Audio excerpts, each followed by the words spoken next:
what is up with these? Is this just what the 70s and 80s were like? You were just like, hey, stranger, come live in my house. It was a simpler time. It was a better time.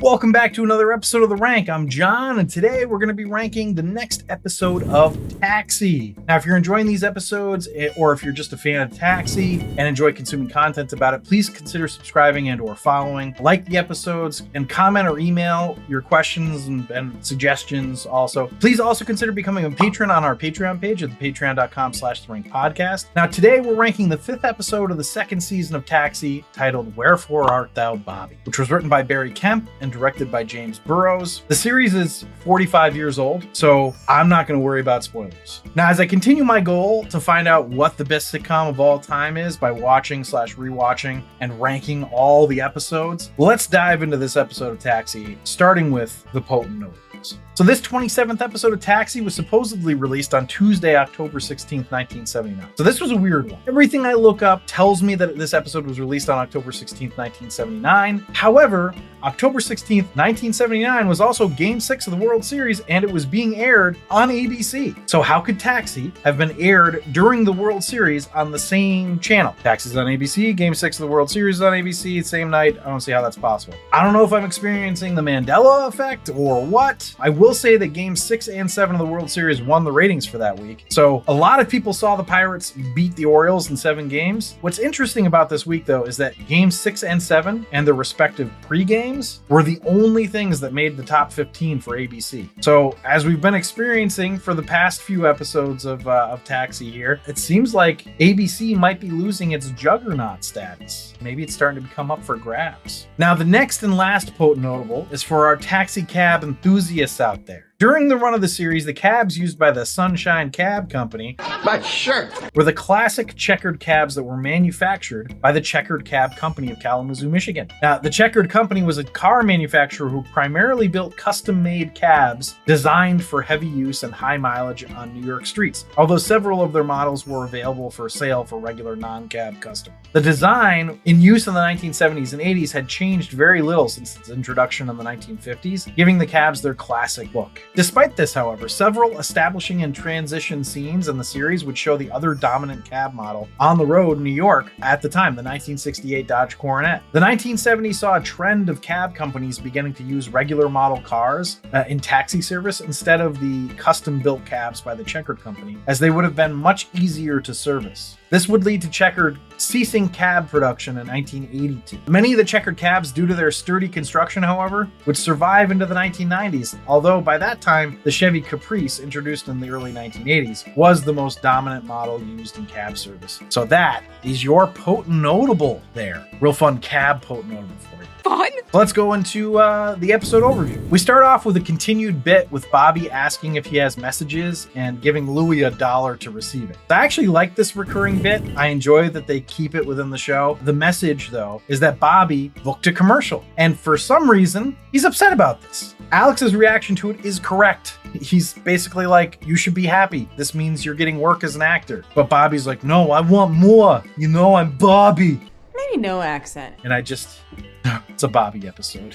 Just tough. Now, Laka comes back in right after that, and they double down on the bit about, they have to pay for messages and everything. I was just singing its praises, right? I'm like, watching, I'm like, that's cool that they bring that back every once in a while. And then it sort of got annoying because they were like, hey, you know the rule, you gotta pay me, and blah, blah. I'm like, I get it, right? Back then, people couldn't stream the show. They couldn't know the continuity if they hadn't watched all the other episodes. But they'd get the gist, right? He paid him $1 for the message. I don't know that we needed to do that. Anyway, whatever. But I will say, anytime Laka is on screen, you have a good opportunity that there might be something funny that's going to happen. In this case, they get me back with like a really good dad joke here, because Laka is going to be like, hey, here's this. It's a whatever. He makes up a name for it. And he's like, oh, if you have 237 of those, then you get this made up name for currency. And then Louie's like, well, what's that? And he's like, well, if you get 130 of those, then you have a Amada. And then Louie's like, what's Amada? Laka goes, nothing. What's the matter you? Which is great. It's a great joke. Is it? You take what you can get. I was happy.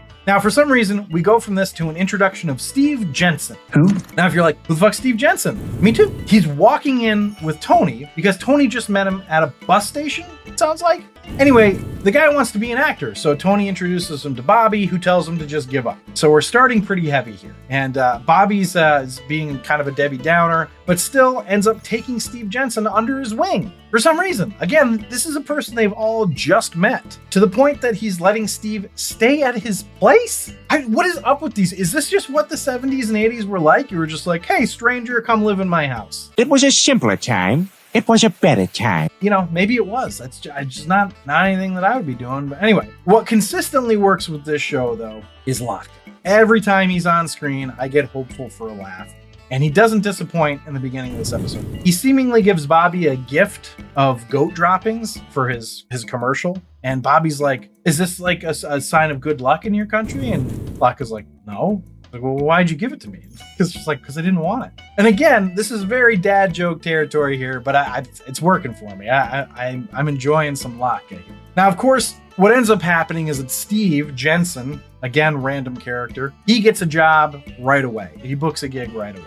And Louie is very excited at the prospect of telling Bobby the news, but Alex and Elaine and Tony are all conspiring to keep him from doing just that because they don't want to hurt Bobby's feelings, right? They think he won't be able to take it. And we get this over-the-top scene where they're physically keeping Louie from getting to the phone. And I'm not saying it's over-the-top in like a bad way. It's fine. It didn't make me laugh, but I could see it making people laugh. So it wasn't like poorly done.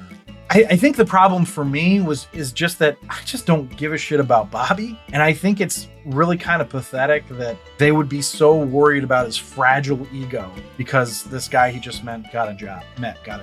The kid gloves that they handle Bobby with is just really frustrating. Is he really that insecure? It's pretty pathetic. He actually seems like he's going to be a real person for a second when he does finally find out the news. But of course, he lives up to everyone's super low expectations. Don't worry. Not only does he not handle his brand new friend's success, but he's going to quit acting because of his raging insecurity. So all of this happens and, they're going to try to bring him back, right? And Alex's idea to bring him back into his love of acting is to have Steve run lines with him because Steve, by the way, the gig that Steve got was to play Romeo in Romeo and Juliet. So they're going to do Shakespeare on Taxi, classic sitcom stuff. Anyway, we get treated to what an amazing actor Bobby is, once again, by having him read lines with Steve. Now, I don't know if you're counting and keeping track here, but this is the third episode where they've had this exact same storyline. I want to be an actor. I don't want to be an actor anymore. I'm going to still be an actor because I'm Bobby. Anyway.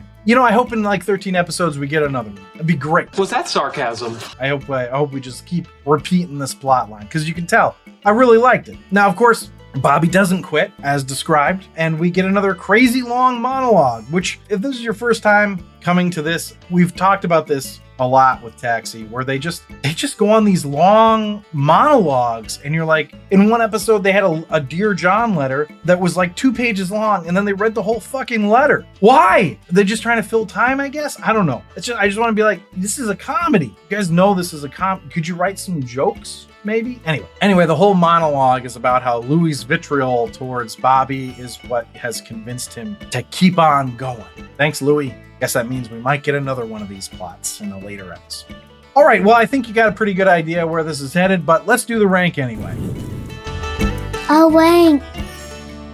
So the rank is where I rank the episode based on 5 categories: story, acting, dialogue, episode coherence, and character relatability. I rank it on a scale of 1 to 5, 1 being the worst, 5 being the best. Then I add the laugh counter, which is where I tally the amount of times that the episode made me laugh. So 1 point per laugh out loud, and that gets added to the cumulative ranking. The first category is story. So story I gave a 3.25, and I know we just went through this, like, kind of went on a little tirade about how sick of this story I was. However, the story, in and of itself, it's not a bad story. It's just, you've already done it 2 other times. I don't need it 3 times in 2 seasons. So for that reason, I refuse to give it a high score. Normally, I might have been a little bit more generous. I think I was definitely more generous on the second episode, but now that we've had 3, we're not doing that. I still don't think it's a bad story, though. I'm just annoyed they keep going back. So the next category is acting, which I gave it 3.5. Now it's an episode about acting, where the acting was good. I mean, it was fine, but there's only so many times I can watch Bobby mope about his non-career in acting. Yeah, I got big hair. Anyway, so next category is dialogue. Dialogue, I gave a 2.25, another non-funny episode with too many long monologues. There was literally only one laugh that wasn't Latka in it. So if it wasn't for Latka, the show would be mostly unwatchable. And it's hilarious because Andy Kaufman, who plays Latka, didn't even want to be on the show. So I feel like that should say something. Let's go to the next category, which is episode coherence, which I gave a 4. What can I say? The bad episode cohered. Bobby being a shitty, unwatchable character cohere with the rest of the series of him being a shitty, unwatchable character. Okay, that's not really fair. He's been enjoyable in other episodes. It's just the first time they did this plot, actually, I enjoyed it. I actually have it as the best episode of the series. Episode 4 of season 1, which is called Bobby's Acting Career. And now I just can't stand this plot line. The second time they did it was episode 18 of season 1, Bobby's Big Break, which ended up in the rank and regret it tier. So I think you might be able to see where this one's headed, but curious if we're headed down the same hole, or if it's going to be a disaster piece. It's certainly not going to be the Holy Grail. So let's go to the last category, which is character relatability, which I gave a 3.5. It's not entirely unrelatable, but it's annoying. Can I understand someone being jealous in this scenario? Yes. That doesn't mean I think it would make good television, though. So those are the rankings. Let's give you the laugh counter. It did get me 6 times, so better than none, which is funny to say that 5 of those times were Latka. That's basically the only time he was even on screen. The other one was Tony. Tony did something. I do like Tony Danza. I think he's funny in this. So there you have it. It's a grand total of 22.5, which amazingly puts it directly below Bobby's Big Break. So maybe they'll do another episode with this same exact plot line and we can see if it ends up even lower. As you can probably imagine, this episode falls right into the rank it and regret it tier. So as for the series average, this episode actually pushed the series to 24.92. The average of every episode for this series has put it into the rank it and regret it tier. So thanks for listening and or watching, everyone. If you'd like to see a list of our episode and series rankings, you can do that on our website at therankwithjohnandzach.com. Remember to subscribe, review, and comment, and please consider supporting us on our Patreon site at patreon.com/therank podcast, where you get exclusive perks. I'll leave you with this. Why isn't Bobby getting more acting jobs? Why is that? Because he sucks.